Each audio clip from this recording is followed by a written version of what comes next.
Hines. Thank you, Madam Deputy Speaker. And I very strongly welcome the focus in the gracious speech on jobs, on skills, on progression and on careers.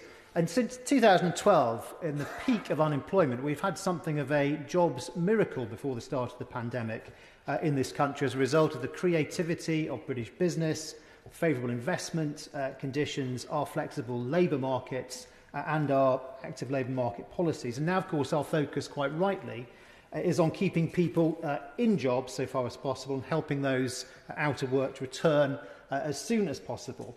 The most recent projections from the MPC are, I mean, to call them encouraging would be something of an understatement. They're really quite dramatic if they can be realised.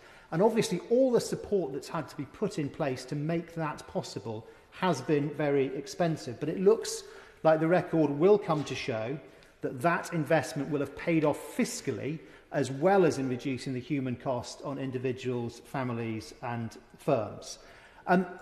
Like my right honourable friend for Sutton Coldfield, I hope that very soon we will be able to come to the point where we can return to our commitment to the 0.7, not only for all the reasons that he rightly set out, but also thinking of our shared prosperity as a world because of the effect that coordinated ODA can have on things like improving healthcare outcomes, reducing conflict and in general economic development. Right now, of course, in spite of those good projections that we've seen, we are not out of this yet. It's right that we're especially focused on youth unemployment because of the scarring effect we know that can have. And I very much welcome programmes like Kickstart. As we look beyond the very short term, we should reflect that in that jobs miracle that we had, in spite of that great growth, one problem we never cracked was productivity. And productivity is a problem that didn't just exist in the 2010s, didn't just exist under Tony Blair, didn't just exist under Margaret Thatcher. We've had a yawning productivity gap against the United States, Germany and France since before I was born.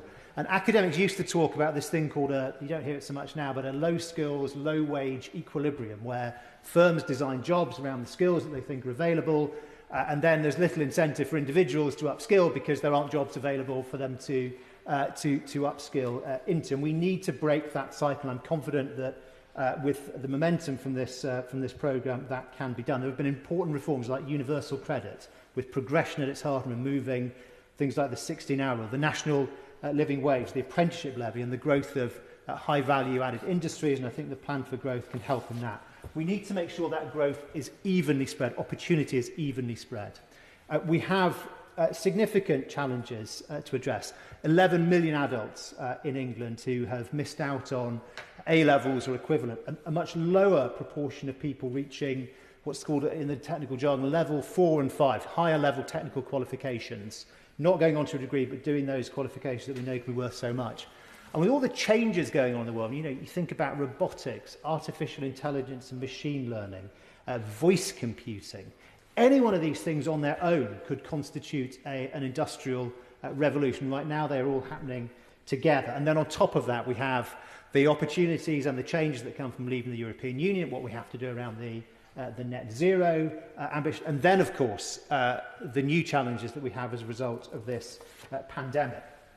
So I'm very pleased to see skills and investment in human capital being at the heart of this approach.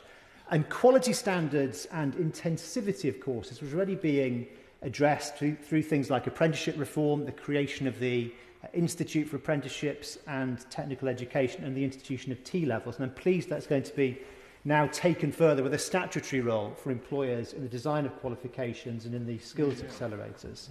I also very much welcome the bold plan set out to significantly reform student finance, which up to now has been very much centred on traditional 3-year away-from-home undergraduate degrees, to make it much more flexible, enable people to do things in manageable chunks, to work with their careers and to do more learning from where they live. Of course, there's further that we need to go and build on all of this. Of course, we're focused on young people. We mustn't forget older people. Whenever there is a slowdown, there is always the danger that people leave the labour market earlier than they would have done otherwise. We can do more, I think, on returnships, helping people getting back into the labour market.